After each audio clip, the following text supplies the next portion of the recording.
Hey everyone, it's PURDURNR again, back in the Jeep. Just recently I started getting an O2 sensor error, and through social media, through AutoZone's website, and through Google, I found that I might be able to fix this. But it's been a struggle. All those different sources, trying to come up with enough confidence to start the job.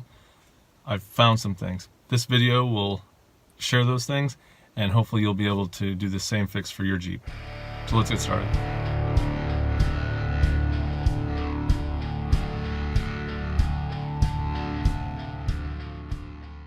All right, here we are. The check engine light's on. So I'm going to use my JScan mobile app to diagnose the OBD 2 diagnostic codes, and I'll show you that right now. All right, so there's the OBD JScan mobile app. You click on that. Then you'll choose the Wrangler JK, and that'll have you select your adapter. I have a Bluetooth adapter. Once it connects to the adapter, it's going to take you to the home screen. It'll show your vehicle initialization data, and you'll see Quick Diagnostic. Click on that, and that's when you see your error codes, and you can see the P0152. And the important thing there is it says it's the Bank 2 Sensor 1 O2 sensor. And I found after a lot of research on the web that that is the driver's side. And I'll show you this a little closer when we're able to look at the cat. Okay, here are the parts that we got. A couple things. We have the brake cleaner. I'm going to use that to clean up the O2 sensor connector. When I did my last repair, I noticed that that was really beat up. I wanted to clean it before I work on it this time. Make sure it's easy to work with. Other helpful videos have said when I remove the driver's side wheel well, you need this little adapter tool. I've needed it in the past, now I went out and just got it. That'll help me remove those little plastic tabs. I need the wrench to remove the O2 sensor. I have all of my wrenches. I even brought my old bag because last repair I found that I needed one that was actually in that bag. And then I have my sensors. Now I went to the AutoZone. I thought I got the upstream and downstream sensor, but in reality I got two upstream. But the interesting thing is this is a wide band and this is a narrow band. This is the HTK. And that is the factory specified unit. It is a narrow band, which means it only focuses on the range of air to fuel trim that the car is looking for. The wide band is a different sensor that you could potentially put in your vehicle. It would provide you the granularity of where your air to fuel trim is. And so it's showing you all the values, not just you're within or without the spec. So we're going to stick with the factory just because I don't want to add any new variables. And then if this fixes my sensor, I will probably replace it on the passenger side just so they're the same wear, and I may even do the downstream. But for now, let's just try to get rid of that Bank 2 Sensor 1 by replacing with this. All right, so as I mentioned, we have to take off the inner wheel cover, and to do that there's a great video. I'll put it in the video information. The guy has a way better camera angle than I did and better equipment, but you need to remove these. These are 10 millimeters, so 1, 2, 3, and 4, and then there's some pull tabs that I got that removal tool for. And there might be another bolt up there, but you'll get the same process when you do yours. Just remove those 10, then this hole will pull off and we'll be able to move into the cavity where you'll see the cat pretty easily exposed. Okay, going back to removing these, I actually found out, so we do remove all of the metal ones. So this one, the one up here, there was one over here, one here, here, and then up here.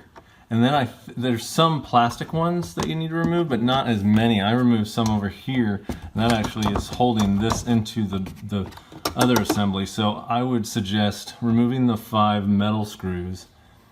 And once you remove those 5 metal screws, then you're gonna obviously notice the ones that are plastic that have to be removed. I think it's just like this one and this one to move it from the body.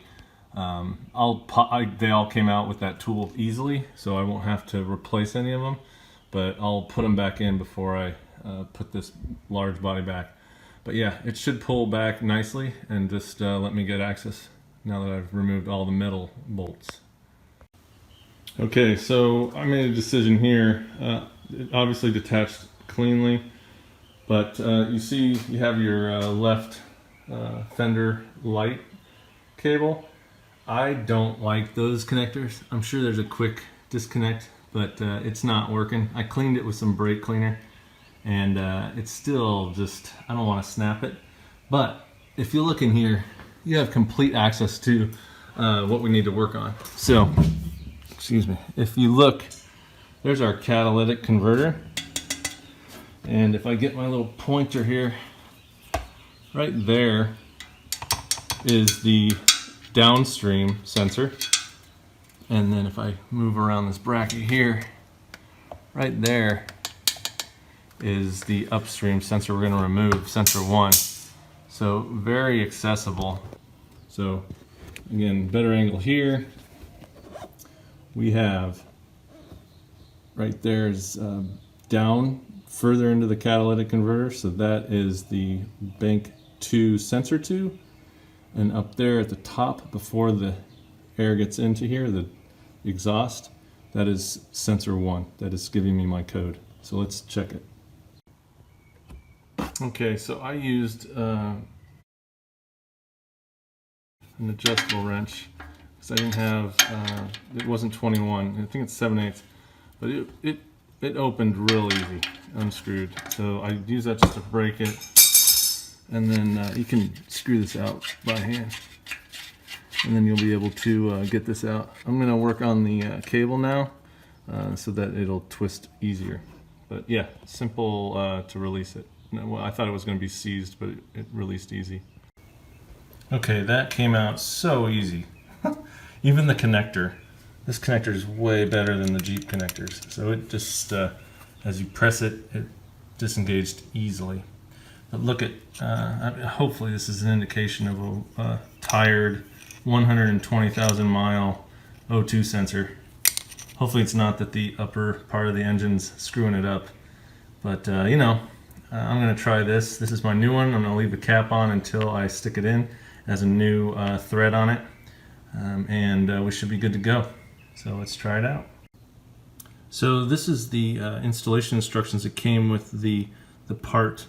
And you can see it says if it comes with the anti-seize, which it did. Also had the new gasket, so I didn't have to do anything. It slid in super easy, and now I'm just going to finger tighten it as it says, and then a 3/4 inch turn with a wrench. So feeling really happy about it. Let's finish this up and connect the cable. Okay, there it is. I did a 1/2 to 3/4 inch turn with the wrench, as it said in the instructions. I routed the cable back up. There's a little harness up there, a little clip, worked perfect, and then snapped in with a nice clicking sound into the cable. So let's put the fender back on and see if this works. So putting the fender back on, I noticed this is excellent. This is the top screw that I unscrewed. When you put it on there, that's going to let me refasten all these other things that, like I said, I don't think I had to undo all the plastic ones, especially over here. I probably did more than necessary, but you know, put it up there. That'll align all the plastic to get back into the joints it has to be, and then you can go about putting in all the plastic pieces. Okay, a couple more things on this because I think this is a tricky part, probably the scariest part. So I did have that first as my first point.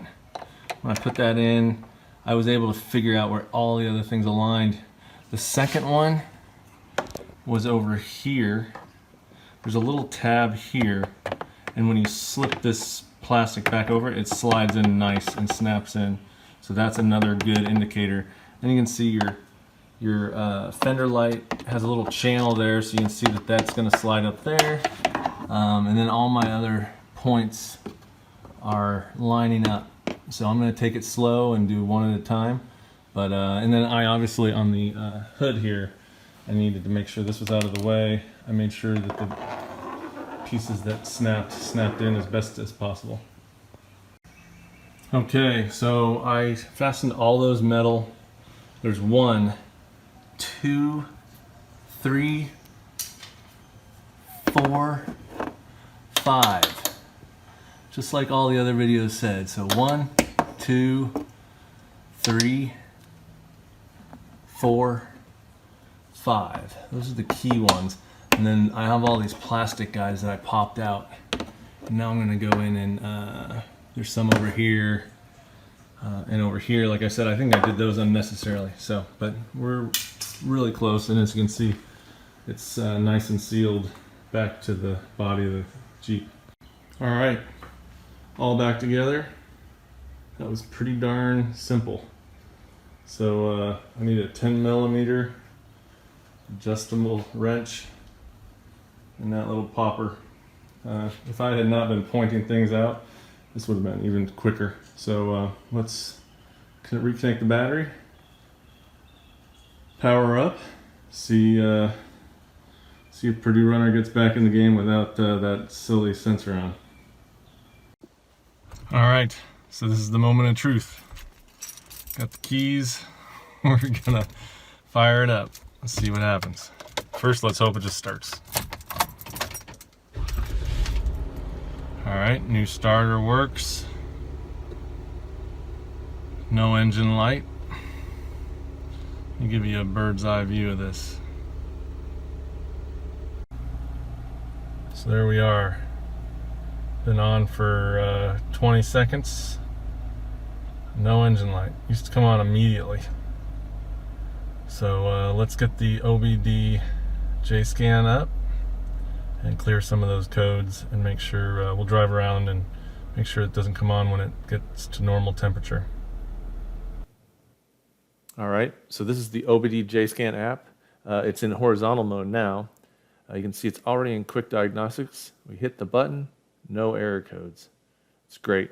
So now we're going to go back, go to the main screen, and we'll hit advanced scan.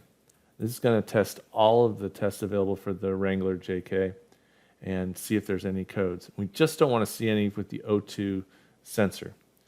We will see one that I expect, and that's because I have something else configured, but that error code is expected. So we just don't want to see any O2 sensor codes. All right, no codes. Excellent. All right, that was great. I'm driving around in my Jeep. I spent about $40 and was able to go up hills, press on the gas, have instant response. No error codes. I used JScan, couldn't find any codes. So I was having the worst day, thinking I had to take this car or this Jeep into a real mechanic. But I just had the confidence with all the information I was getting from people, and with the help of, as I said, the Jeep Facebook pages, the AutoZone store nearby is awesome, and the Jeep forum, I was able to jump in and do it. And the swapping out bank 2 sensor 1 was super easy. Like, that took like 10 minutes. So I think this total repair is a 45-minute job if you're taking your time, and I would suggest anybody, if you're having that P0152 error, you should try it, because if it gets fixed as quickly as this got fixed, your Saturday's going to get a lot better. So hope you enjoyed this video. If you did, subscribe. I'll keep trying to make new ones, and help you learn from my mistakes and get some confidence from things that some average guys doing with the Jeep. Thanks a lot.